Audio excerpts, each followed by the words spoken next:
Alam nyo ba na may isang bagay sa kalikasan na kahit bilyon-bilyon na ang nabuo, wala pa ring dalawang natagpuang eksaktong magkapareho? Isipin ninyo iyon. Bilyon-bilyon na ang mga ito, pero bawat isa ay may sarili niyang disenyo.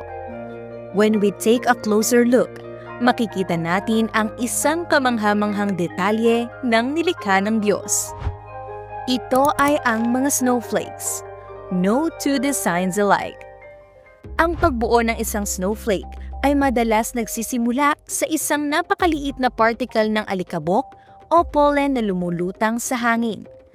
Habang ito ay bumabagsak mula sa ulap, dumidikit dito ang water vapor at nagyeyelo. At dumadaan ito sa iba't ibang temperatures at air conditions. Because of this, iba-iba ang pagbuo ng bawat snowflake. Karamihan sa mga snowflakes ay may 6 sides o 6-fold symmetry. May mga plate snowflakes, column snowflakes, needle-like snowflakes, at marami pang iba. Simple ice crystals can be identical, but the intricate patterns of fully formed snowflakes are uniquely their own. Ang mas kamangha-mangha pa, kahit kaunting pagbabago lang sa temperature, humidity, o hangin na kanilang nadaraanan habang nabubuo, maaari nang mabago ang kanilang disenyo. Kaya sa bilyon-bilyong snowflakes na nabuo sa loob ng maraming taon, halos imposibleng maulit ng eksakto ang isang pattern. In fact, isang tao ang gumugol ng malaking bahagi ng kanyang buhay sa pag-aaral ng mga snowflakes upang mas maunawaan ang kanilang mga disenyo.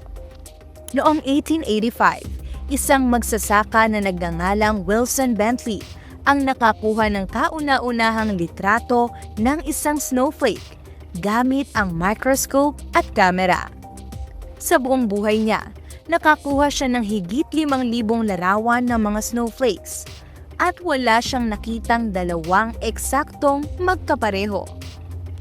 This shows us that God's wisdom can be seen not only in the vastness of the universe, but also in the smallest details of creation. Snowflakes may last only a short time, but its design leaves us with a lasting reminder of the beauty, order, and detail found throughout the many wonders of God's creation.